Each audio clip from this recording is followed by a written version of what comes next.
Ma szeretett polgármesterünk, Tamaskó Gábor éppen műfajt váltott, ő most színész, és ezért helyettesítem erre a rövid időre. Őszintén köszönöm. A főrégi játékokhoz csak annyit, hát először is ezt harmadszor adjuk elő Ispánkon, összesen 5-ször adtuk már elő a környéken. A főrégi játékokból 3 van.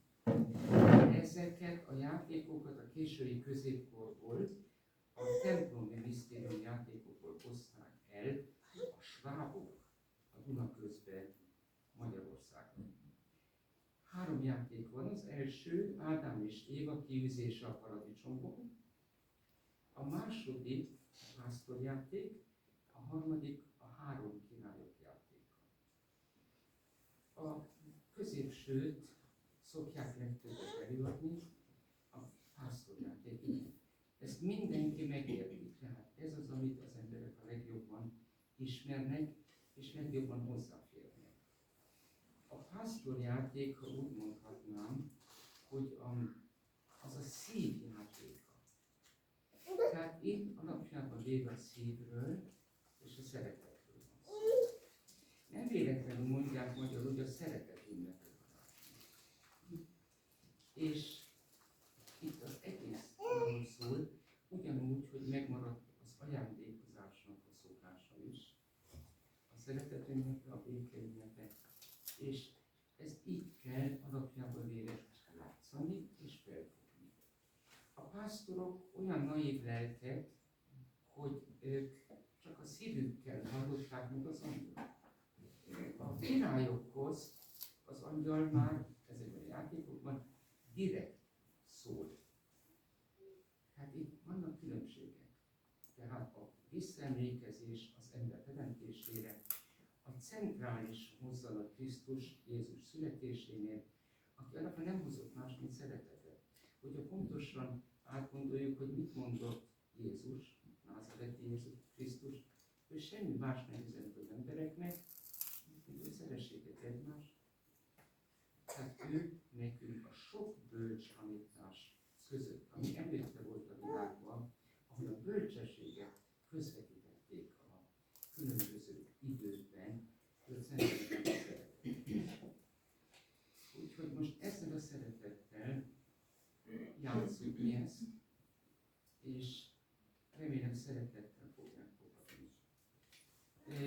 Amit még meg szeretnék mondani pillanatnyilag, hogy az, amit itt látnak, nem csak a szereplők munkája, fellépése, hanem itt nagyon sok segítség van még ezen kívül.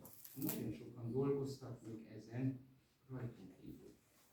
Itt voltak, akik takarítottak, előkészítették a termet, a forraltól, a fogácsát, a fűtést. Tehát itt vannak emberek, akik láthatatlanul, de nagyon sokat tettek azért, hogy ezt most meglegyen. A falu közmunkásai, segítői, tehát mindenki. Nekik is hálás köszönet, anélkül, hogy ők láthatók lennének. És most mindenkinek kívánok egy szép estét, és jó szórakozást.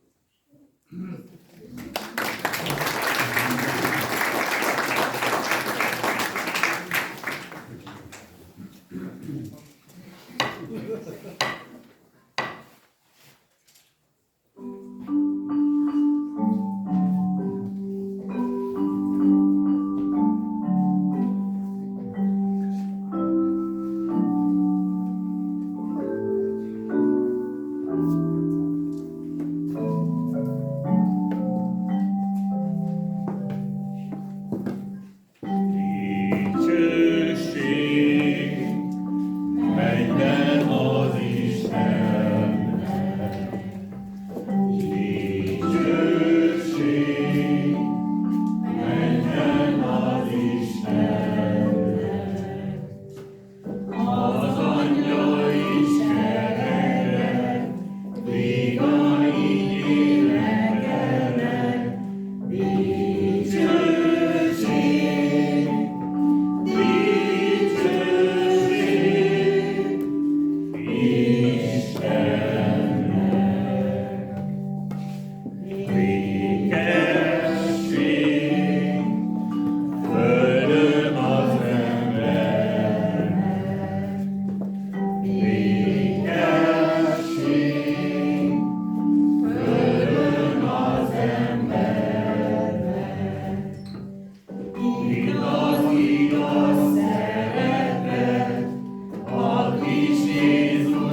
Kedves dalosok, hát gyertek most elő, teljék meg a szín, fánkkal a serpenyő. Kedves dalosok, mindenkor nekünk kell múlatni az időt szorgos énekünkkel.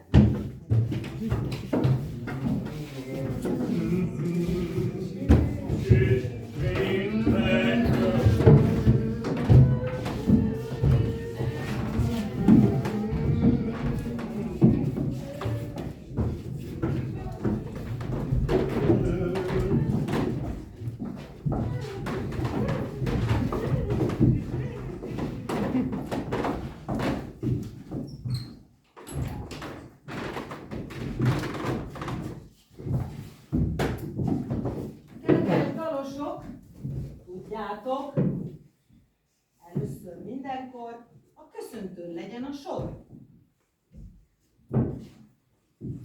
Köszöntjük az atyát fenséges trónusán.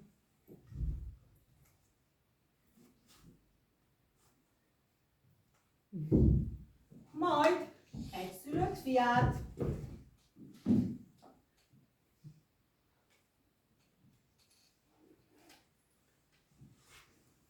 Ezután a Szent Szellemet.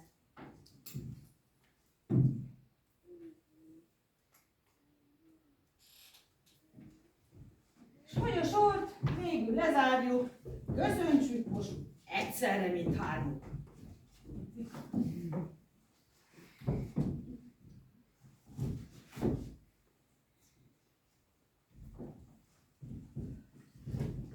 Köszöntsük Józsefet.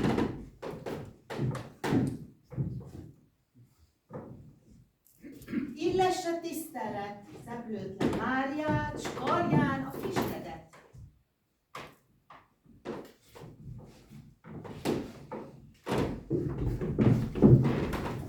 Köszöntésünk szóljon ökörnek, szamárnak, kikajászolnál, szeliden állnak.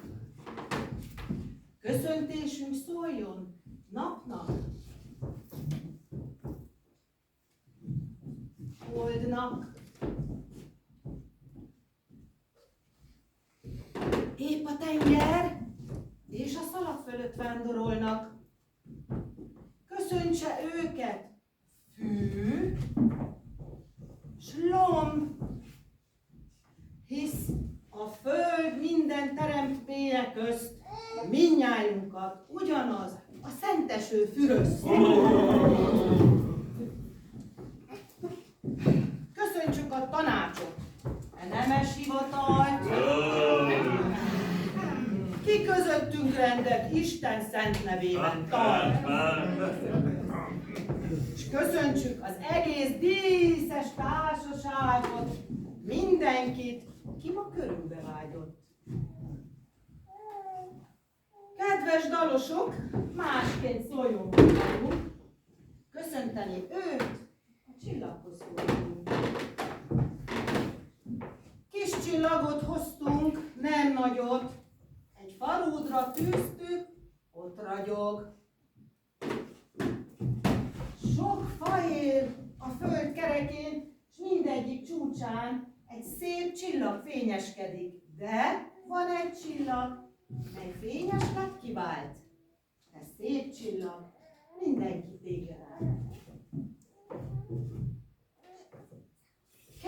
dalosok, szavam, jól értsétek, köszöntsétek a csillagot, amint mondunk felétek.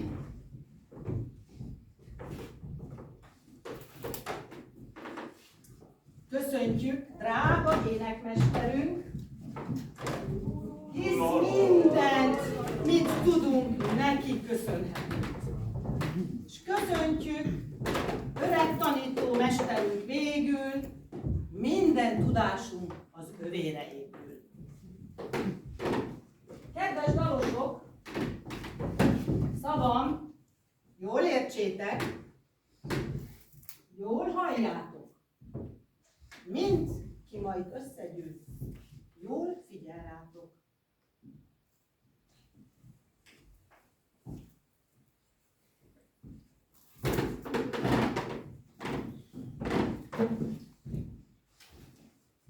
Eljöttem, hogy tegyem tisztem.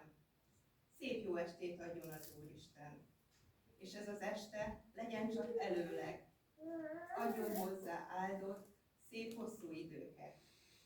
Nyájas lelkű, tisztelt nagykegyelmű urak, asszonyságos szüzek, legyen jó indulat bennetek irántunk, s türelem főképpen. Amit most elmondunk, hallgassátok szépen. Mert amit elmondunk, nem balga mese, hol csak az a fontos, szépek, érdekesek. Nem is hitetlen pogányoktól vettük, Szentírásból magunk merítettük. Elmeséljék, miként született Jézus Krisztus Urunk, kiben vigaszt nyerünk, s rossztól szabadulunk. Amit érdekel, tartsa lélegzetét vissza, szemét, fülét pedig tágra nyissa.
Üdvözlégy, te boldogságos! Az Úr van te veled, mert áldott vagy te az asszonyok között, mert lesz majd édes terhed, és fiút szülsz, akit Jézusnak nevezel, és ő népének ura lesz mindörökké. Hogyan lehetséges ez? Hiszen én nem ismerek férfit.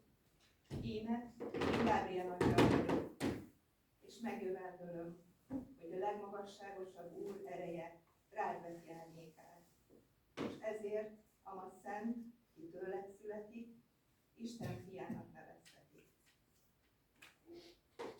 Mert lásd, Erzsébetnek is, akit szeretsz, terhe növekszik, noha már idős. És a 6. hónap is eltelt, pedig szóbeszéd volt, hogy ő meddő. Ám de Istennél minden lehetséges. Íme, az Úrnak szolgálója vagyok. Legyen minden úgy, ahogy mondtad.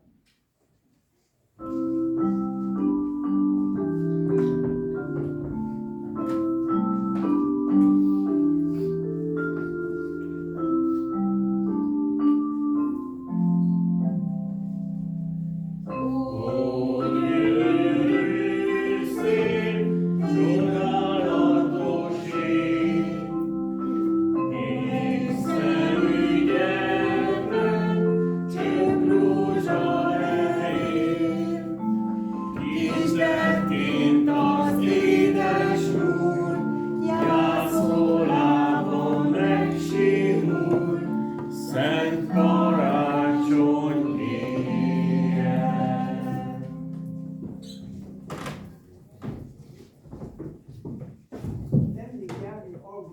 császár rendelet. Mivel, hogy megszámlálnak minden ember, ki az adót meg nem fizeti mind, büntetéssel sújtják, törvényük szerint. Van még egyetlen garasom, talán. A többit elnyerte az insés szaporán. Ám de hogy fizetnék adót egy garassal? És nem fordulhatok, csak Istenhez panasszal. Több pénzt honnan is kerítenék elő, mikor tagjaimban már alig van erő. Szerszámaim tétlenül hevernek, ha csak rájuk nézek, már kesergek. Kerülne pénz, hogyha fiatalabb volnék, mert hát Augusztusszal inkább nem dacolnék. Minden rendbe jön, majd meglátod. Felkeresek holnap ismerős, barátot. Kölcsönpénzt ők mind szívesen adnak. Csak te ne add a szíved a bánatnak. Mária, kinek van pénze annyi, hogy abból nekünk is tudna adni? Itt-ott van pénz, ám de csak szerényen. Istennél van már minden reményem. Ha tőle várjuk, nem várjuk hiába. Menjünk Betlehemnek messzi városába, amin parancsolta Augustus keményen, s vigyük magunkkal az ökröcskét is kötélen. Eladhatjuk ott jó pénzért mégpedig, s nem sanyargat minket a szükség egy darabig. Hogy ökröcskénk sem marad nekünk. Miből engedjük tovább életünk? Ilyen veszünk, ha csak nem történik csuda. Hűtársunk, eltartunk, bocsássuk áruba. Ám de ne busonjunk hiába naphosszat. Ha kell, válasszuk a kisebbik rosszat. Tán a csacsért is kaphatunk eleget. De vezesd őt elől, és én utánad megyek.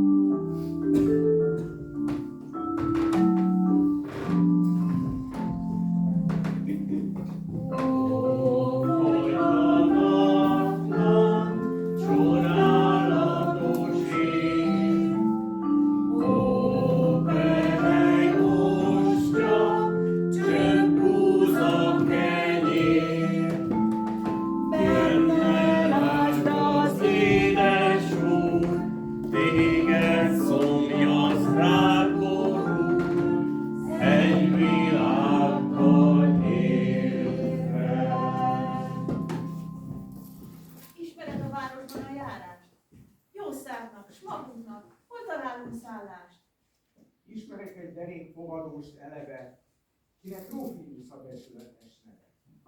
Ökörnek, csacsinak át kellő helye, és nekünk is kínál majd fedele. Csak hogy előttünk érkeztek már sokan, és elfoglaltak mindenki zúgott boldogan. Sok embernek kell most Betlehembe jönni, hogy megmérettessék, ki miféle, és mennyi.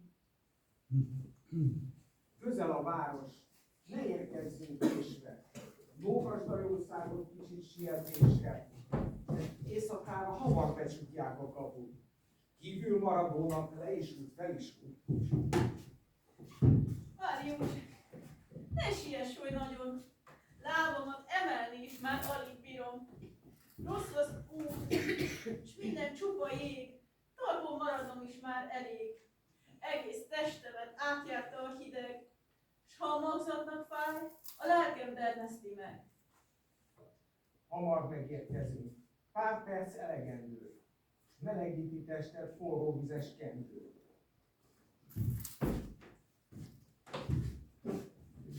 Mária, mint ígértem, való már. Itt állunk a vendégfogadónál.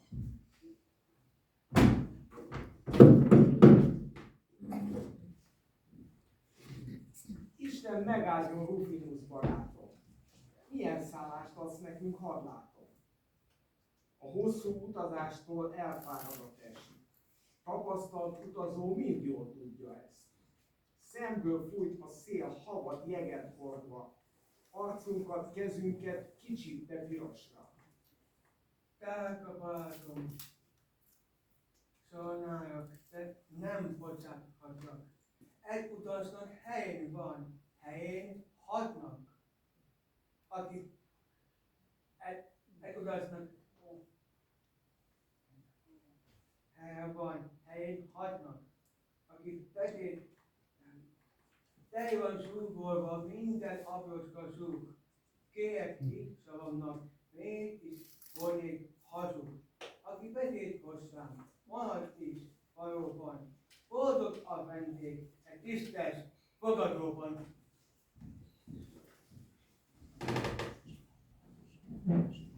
Más embert bizony nem ismerek itt, akiről tudhatnám szívesen segít.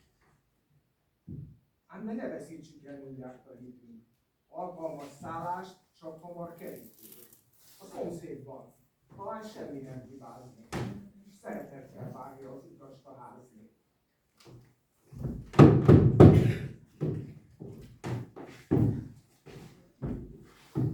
Barátom, jó meleg szállásért esdünk, ahol megpihenhetne örömöt testünk. Hozzád, s néperedhez? Ugyan mi közöm? Pátyolgassam, aki én hozzám beköszön? Az én házamban rossz ember egyik sem akad. Te, szemtelen koldus, gyorsan hord el magad, amíg botom ütleg nélkül engem, s házam körül többé ne bolygasd a rendet.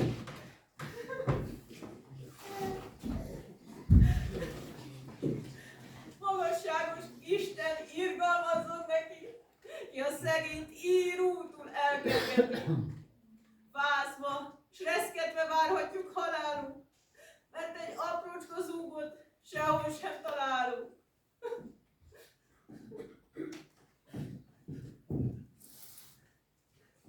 Jó asszony, ne sírjolj keservesen.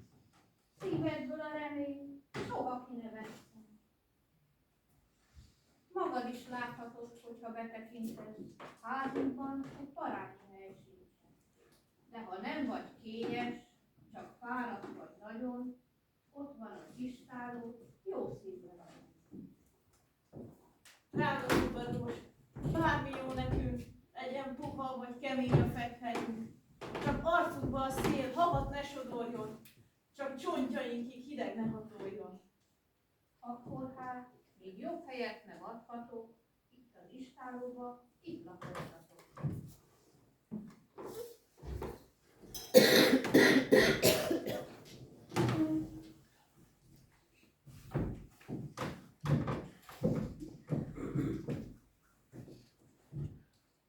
Máriám, ma játszol lesz a pekmény. Az Úr rendelte ágyunk. Kit érte, hívem áldni. Ő járt velünk. Ő járt velünk. József, mi éjjel nem maradhatunk, mert engem fájdalom vár. Tudom, világra hozom gyermekem, kis Jézusom. Elkeresem holnap alkú véget, Kámában a mészárszéket. Hadd látom, vajon itt kijár az élő jószágért a tisztes ár? Nem volna jó, ha sokáig adósa volnék, mert hát Augusztusszal inkább nem dacolnék. Ír a jószág annyit, hogy belőle pénzünk legyen kerekesztendőre. Nézd meg, hogy azután mi lesz, az én gondom legyen mindig ez. József, az idő elérkezik lassan, hogy édes terhemtől megszabadítassam. A boldog perc itt van már közel, amit megjövendölte Gabriel. Kérleld a fogadóst, megszánt talán, beenged minket háza ajtaján. Mária, örüljünk, hogy ide befogad, és ne kívánjunk tőle egyszerre túl sokat.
egyszer bekugoltatok. Talán nem lesz nagy haragra, ha kérünk benne egy aprócska helyet. Fogadós nép, megszületett édes gyermekünk. Hideg az éjszaka, szinte megdermedünk. Szállj meg, részesíts kevéske jóban, hadd élj minden a fogadóban. Jámorítanám én szívesen a gyermek, csak hogy házunkban nem érnek a vendég. Ellettek minden kis szobát, rugót. Jó tanácssal szolgál, még az sem. Aki betért hozzánk, maradt is valóban. Boldog a vendég. Mária, itt kell maradnunk, míg másra után nézünk. Csak hideg ne bántsa a kisdedet.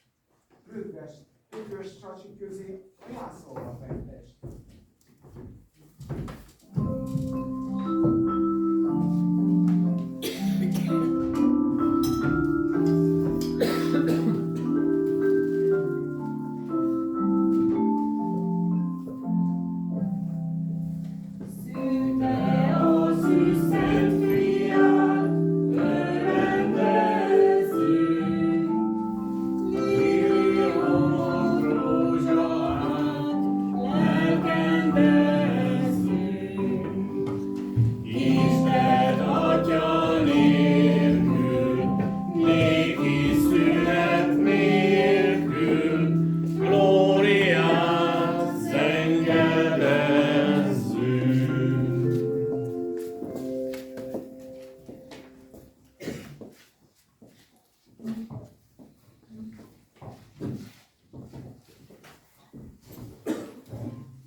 néked szünet nélkül, glóriát zengedezzünk. Istenünk magára vett, Örvendezzünk, emberi természetet, legendezzünk. Isten Atya nélkül, néked szünet nélkül, glóriát zengedezzünk.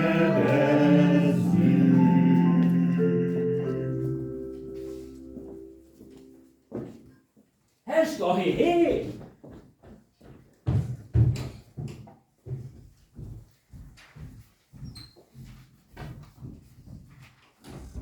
Azt hittem, utolsónak érkezem, de úgy látszik, ehhez nincs elég eszem. Az első megint csak én vagyok.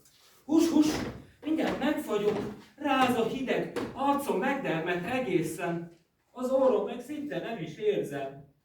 Csak a kesztyümet ne adtam volna kölcsön. Stíchelhez vándorol minden jobb dolog.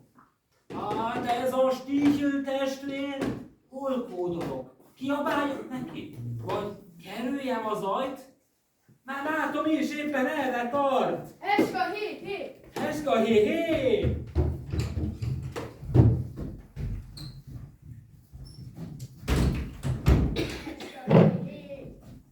A legfrissebb vagyok, azt hittem először, de te, Gallusz testvér, mindig megelőzöd.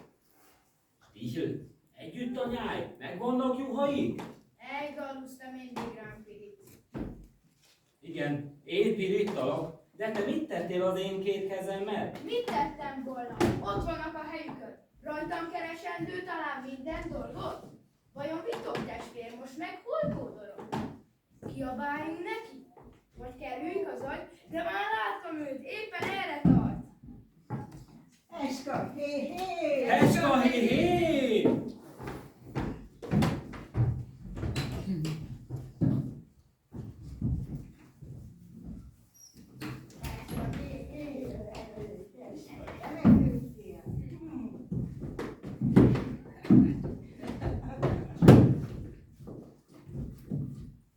Azt hittem, most én leszek az első. Mit tegyek egyedül? Már ezzel járt eszem. Nem gondoltam, utolsónak érkezem. Soha nem gondolsz rám, pedig télen-nyáron mindig te vagy az utolsó. Sokat kíván az asszony, szinte nincs határa. Épp ma foltot kellett varnom a bocskodára. De ha elmúlnak a kemény hidegek, ígérem, kicsit majd jobban sietek. Mondd, Stíchel testvér, hallottál-e róla? A nagy Cyrenius, a császár helytartója, újfajta adót vetett minden főre, és ki nem váltja magát időre, házat, jószágot veszít, eképpen lakol, de boldog arcot látsz-e valahol? Gallusz, összeállsz megint hetet havat. Biztos vagy benne? Igaz minden szabad? Az új adó talán nem is gazság. Arra kell, hogy belőle a népet jó lakás.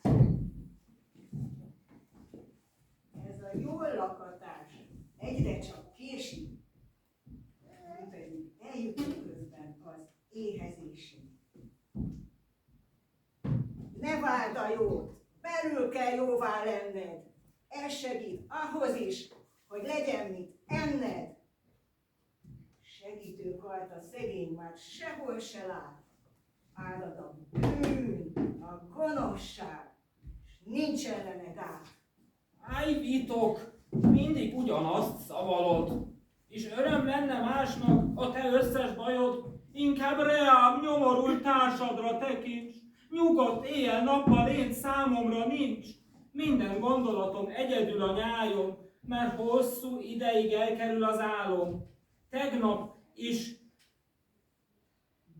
Tegnap is futkostam, pihenő helyett, mert a birkák száma sehogy sem egyezett. Számláltam így, meg úgy, nem jött ki a szám.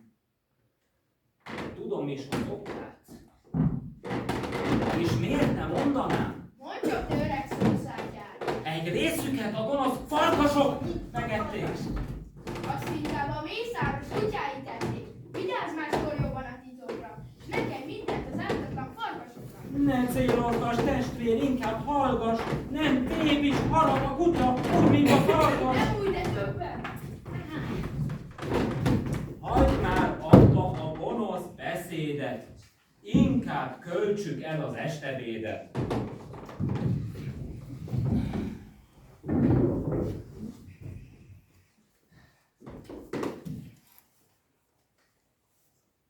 Ihol egy szál kolbász, s néhány jókora hagyma, vonszod ki belőlük maradékot, hagyma.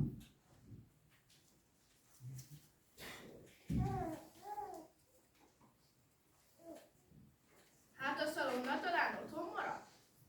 Van, mint a tenyerem, 3 remek darab.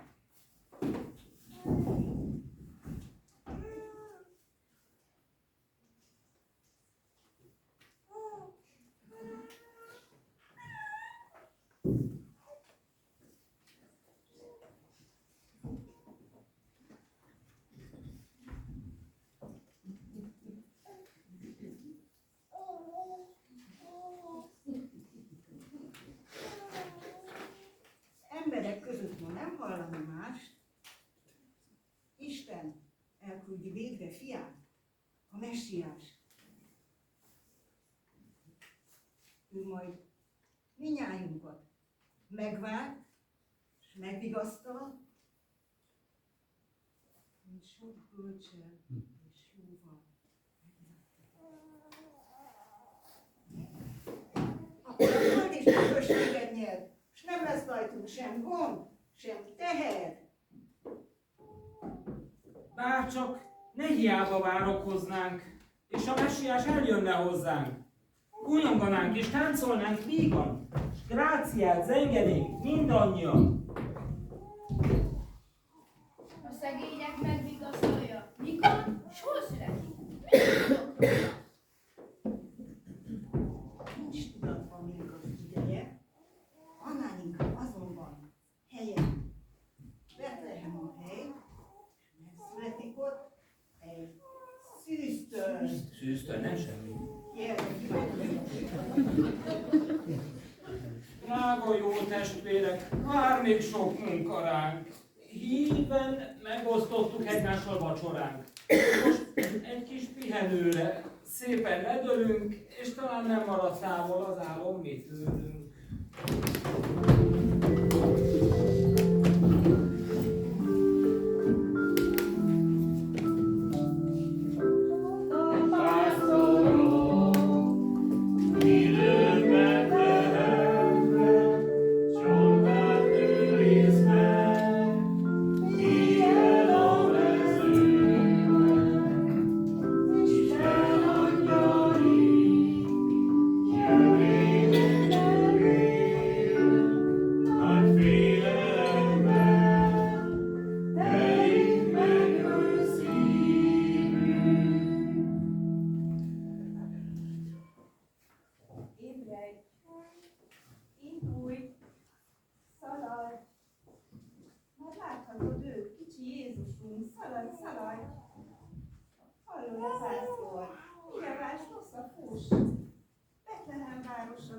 Oda juss, ott leledőd meg a jászol elől.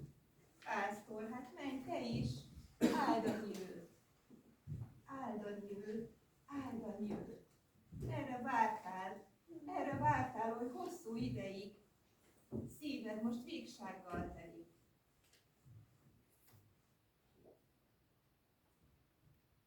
Így jön. Ki újon itt? Miféle ének száll?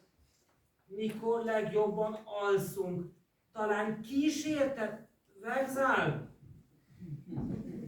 Én csak álmodozom, miféle zene szól, s hogyha kisandítok kalapom alól, látok a magasban nagy és tiszta fény, a fényben pedig egy gyönyörű tünemény.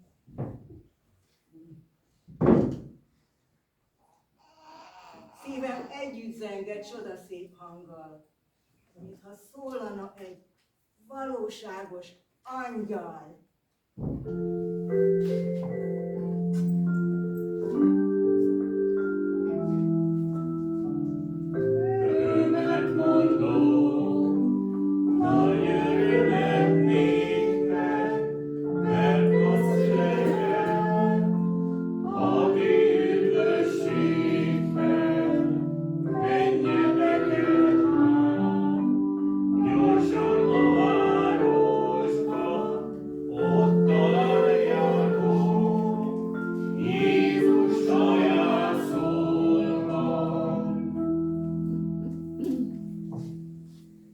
A mennyből jöttem, pásztorok, én néktek örömhírt hozok.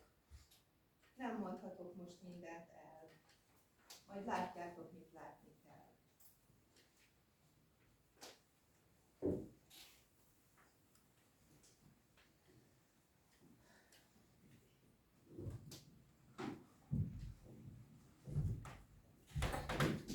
Ébredj, vitok, ki ne törd a lábad, minden csupa jég.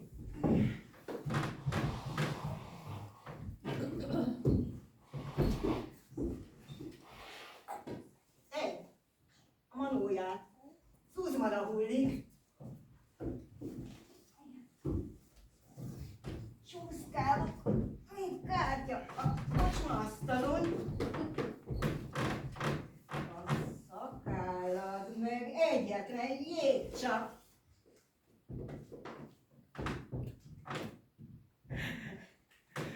Ébredj, Stigyel, hasad a hajnal. Hadd hasadjon, elhasználja a darab. Ébredj, Stigyel, mert csipognak a madarak. Csip, csip, csip, csip, csip, csip, csip.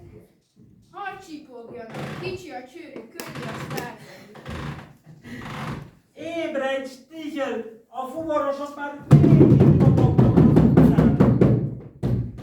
Áj, Hadd robogjanak, ha sietős a dolguk. áj, tápászkodj már fel. Nem igaz. Gyerünk, gyerünk, gyerünk.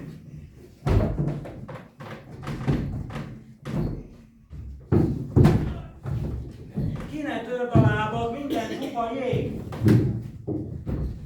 Ej a 700-át! Kinyithatnád végre a babulesőt! Mi véget kellett már az első szóra felvonulni? Ej, Garusz testvér! Mondd csak, mit álmodtál, hogy úgy állsz, mint a kupán vertek volna? Mondd csak, mit álmodtál? Hogy én mit álmodtam? Elmondom tüstént. Egy istállónak szegletén, egy ökröt, csacsit láttam én. Egy jászolnál hevertem. De láttam ott egy szüzet is, a karján ült egy gyermek. De most, hogy álmom elhagyott, örömmel lennék újra ott, ha Isten is úgy akarná. Ne vitok, testvér! Hát te mit álmodtál, hogy úgy állsz, mint a gyökeret vertem a lábad? Nem csak mit álmodtál? Én mit álmodtam? Elmondom tüstén.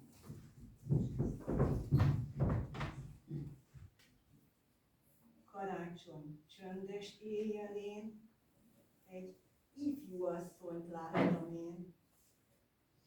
Gyermek ült a karján. Ha kérdetnék egy álmot én, megint csak ezt akarnám.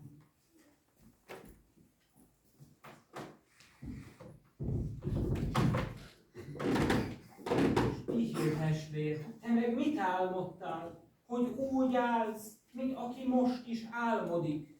Mondd csak, mit álmodtál? Elmondom tüstén. Egy angyal útra szólít. Menj zsidók országába, a híres Betlehembe. Ott egy gyermekkel találkozol, s nézel szemtől szembe.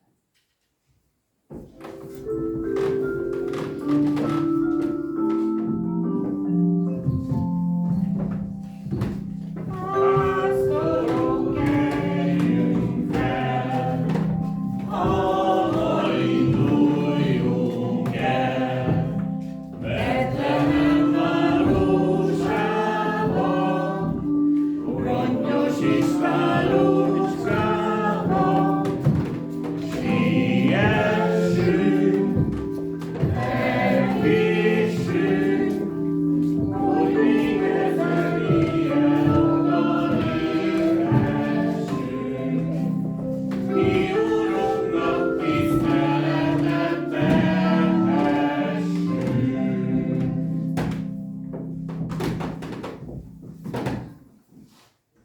testvérek, induljunk Betlehembe most, meglátni, ami történt csodálatos.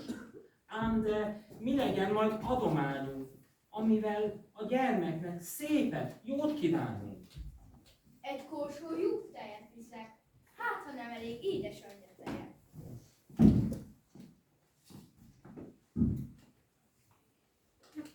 Én meg a legszebbet hiszem báránykám közül, hát ha annak a gyermek biztosan örül. Báránykám, megfogom széden, aztán gollér, államnak tűntem. Napot viszek, hú hát mind a pihe. Testének jól essék azon pihennie.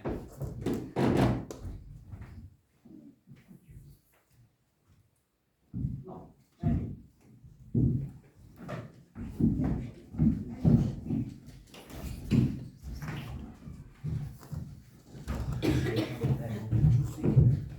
Pontosan. Hol vagy? Itt vagyok. És várjatok, sötét van. Sötét van, semmi gond. Csúszik. Vigyázz, gyerünk. Orrom is se látok el, s ki az a kétség? Menjünk jobbra? Vagy balra? Vagy tovább egyenest? Mintha viskót látnék. Ott, szalmafödeles.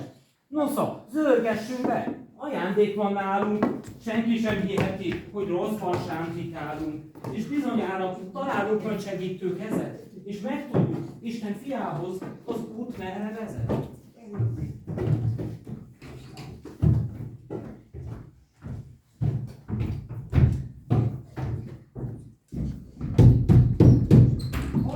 Hollá, nyisd ki a kaput! Hová vezet innét az út?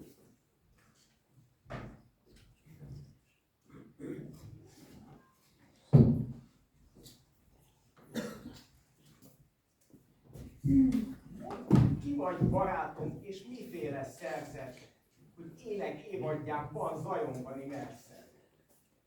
Kérlek, avasd bizalmadba most az egyszer. Vajon ki vagy, és hová igyekszel? Hallottuk apóka, s nekünk szent a hír. Támadt a világra, sebeire ír. Itt hosszú időkön át várunk. Őt keressük, Isten egyszülött fiát. Őt keresitek? Akkor hát gyertek! Lássátok, itt van az áldott gyermek.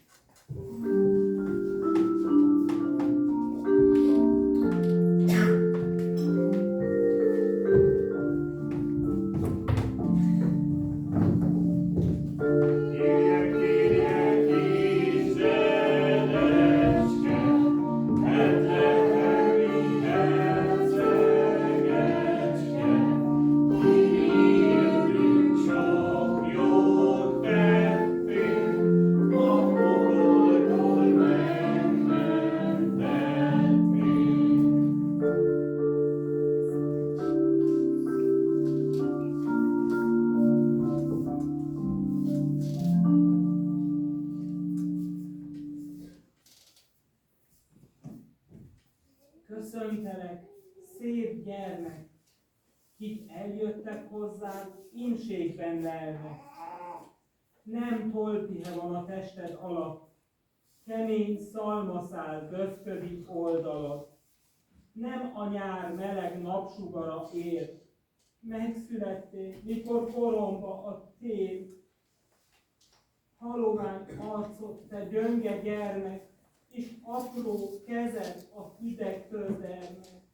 A két arany szemednél nincs, ami volna szebb, és már kicsordult belőlük két keserű sebb. Napjút hoztam neked, hú hát mind a pihe, testednek jól essék azon pihennie.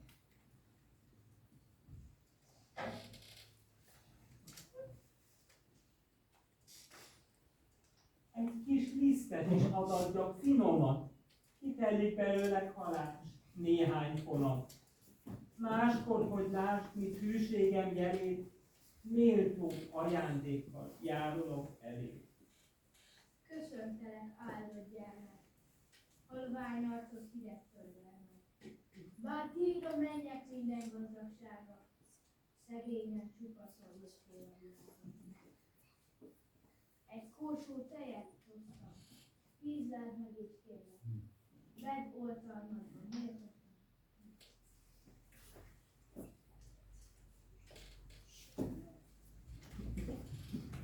Isten megálljon, drága gyermek. Hozzád folyamodnak, irgalmat nyernek. Noha mennyek országán vagy úr, éhed anya mellett csinálni.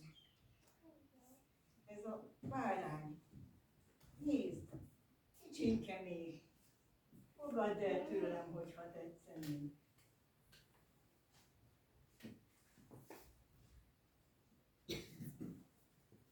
Köszönöm néktek, ez mindenki dolog, drága pásztorok. Köszönöm néktek, hogy szép dolog, drága pásztorok. Áld érte az Úr új erőt, és áld néktek szép, zöld legelőt.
Szegénységben kell megmaradnia. És hogyan lehet, hogy bár nincs otthona itt, az egész világon ő uralkodik. Azért született szegénységbe most, mert látta sorsunk, és kívánt hasonlatos. Ám de a mennyben kincsekkel jutalmaz, és leszünk, mint az angyal, nagy és hatalmas. Jött, hogy ínséggel lakozzék nálunk, mert hívságok, döjfök, megutálunk. Kívánunk sok pénzt, cifraházat, több mindennél a tisztesség, alázat. Őseink sora messzi múltba ér, folyik ereinkbe igaz királyi vér. Olvastam az írás, tudom általa, előbb Dávid király, pásztorfiú vala. S hasonlót a világ azóta se látott, legyőztem a gőgös Góliátot. Ám de mit Mit mondanak majd társaink, ha a sok csodát elmondjuk sorra mind? Félek, hitelt szavunknak nem adnak, inkább gúnyos hahotára fakadnak. Ami történt, oly nagy, mint annak veszedelme, hogy bennem fogadja az emberi elme. Elhallgatni viszont semmit nem szabad, s jó híre mindig meg legyen szabad. Jeruzsálemben a hír bizonyul majd újnak, megyek és elmondom a helytartóknak.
Isten áldjon, öreg barátom, Stik! Együtt a nyáj, megvannak juhaink? Kicsinye? Nagyja! Megvan teljes valójában. Együtt találod őket a karámban. Tudjátok, minek a híre járja? És igaz a hír, mely száll, hogy szálljon. Bizony, Isten fia a földre költözött. Láttuk a jászolban, ökör és csacsi között. Ha látni vágyod, ne töpreng annak során. Kelj föl reggel jó korán, s indulj, mi vélünk Betlehembe szaporán. Sokáig tart odáig az Egészen addig, amíg oda nem érsz. Jól van, holnap megyek, ha még nem lehet ma. Egy darabot a gúnyámból viszek ajándékba.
asszonyságok szüzek, legyen jó indulat bennetek, és köszönjük főképpen, hogy amit elmondtunk, hallgattátok szépen.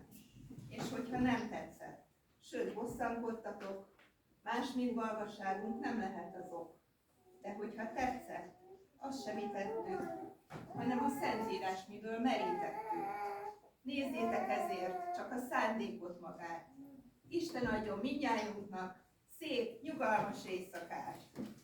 Egy szép, nyugalmas éjszakát!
Nehéz megszólalni hatodszor. Köszönöm szépen, nagy büszkeséggel tölt el, hogy lassan a Laton Látor közösségi szintén is kicsinek bizonyul a Gertrud által megálmodott egykori darab kapcsán. Szomorú vagyok, hogy valószínűleg utoljára láttuk ezt így, utoljára adtuk elő, legalábbis Gertrud rendezésében biztosan. Mielőtt még áldó békés karácsonyt köszönnék mindenkinek és a kollégáimmal előállított pogácsák, illetve forralt bor, tea is terítétre kerülhetne. Én nagy tisztelettel szeretnék köszönöm mindenkinek, aki a december 21-ét aranyvasárnap délutánját arra szánta, hogy itt a körünkben ezt a kis közösséget megtekintse. Jó néhány csütörtökön, nem mondtunk csütörtökön, hanem délután 4-re, 5-re jöttünk próbálni.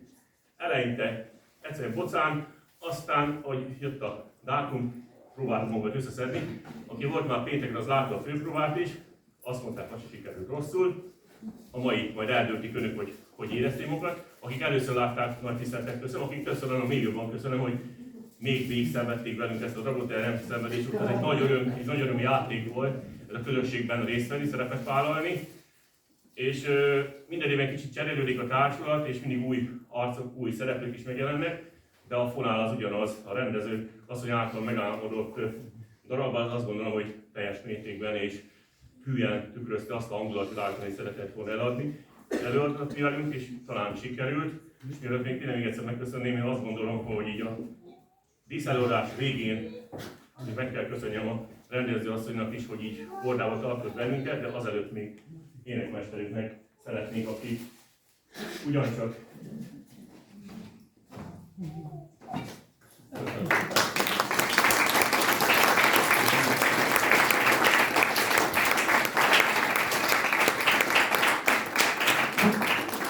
volt pénteken a főpróbán, Attila nem tudott egyéb elfogja miatt részt venni. Még egyszer köszönöm Boldog Andrásnak, hogy jön be körünkbe most is, hogy pénteken helyettesítette Attilát, az is nagyon nem vettük észre, a művészet az művészet, és az angol az ugyanígy szólt, és nem köszönjük szépen. És mielőtt még egyszer megköszönjük mindenkinek, először a hivatalosra kezdem, aztán a poénnal, jó? Hát drága rendező asszony, mielőtt elbőgöm magamat, majd májusban lehet, hogy még egyszer. De ugye azt nem tudom, mondta az elején, azt hallottam, hogy részben helyettem és köszönti önöket, azt köszönöm szépen, ugye akkor már be voltam mondtozva, és nem tisztelnek volna előtte bejönni. Nem is kaptam rá rendezői engedélyt egyébként.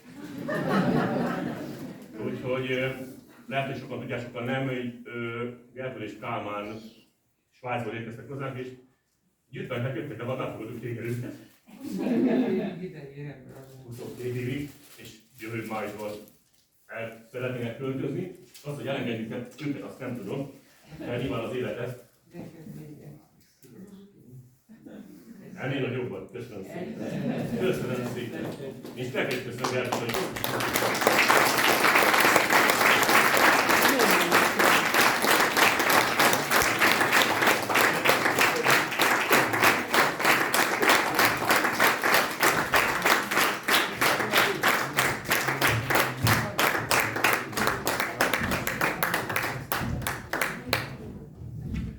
Aki már több előadáson volt itt nálunk Ispánkon, az tudja, hogy Gertrude imádja a panettónét, és valamikor 5-ös év 6-osával veszi a boltba, de Ispánka egység már el.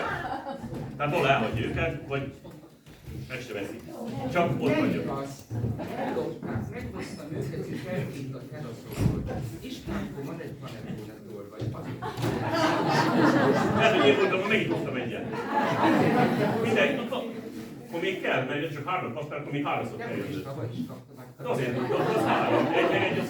Mindig kaptam. Az 3. Kap hiányzik, akkor még 3 kell. Nem volt, 4 volt. Akkor még egyet kell. Eljövök jövőre a panettóna miatt. Jó, vagyok a tiszteltő. Légy szíves, jó, majd megmondom a márkát. Ezek szerint nem vagyok márkozik. De még egyszer nagyon szépen köszönöm önöknek, hogy meghisztek bennünket, ez a társad, hogy felvonult mellettem. Mindannyian izgultunk, hogy az előadás hogy fog sikerülni. Úgy látjuk, hogy tetszett önöknek. És külön köszönet az apróságoknak, mert mindig félünk, hogy a picolok sírnak, bírják-e végig, de még Mária kislánya és még kisebbek is úgy végülték, hogy az csuda. A péntek előadáson volt egy kislány, Szabados Jutkának az unokája, ő is végülte, mint itt a Betty unokája, és a végén csak egy mondata volt. Még egyszer.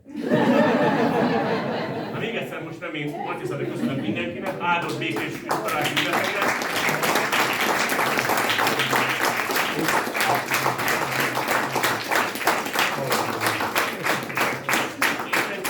És egy olyan 2026-ot, amit mindenki önmagában szeret és követ, legyen olyan az évük, amivel mi tudunk segíteni, akár a közösség, akár ez a darab, a Panettona miatt visszajön Svájcba, hogy elmegyünk érte, mert nem csak egy rendezőnk hiányzik, az egy ilyen galloszunk is ritkán lenne szerintem.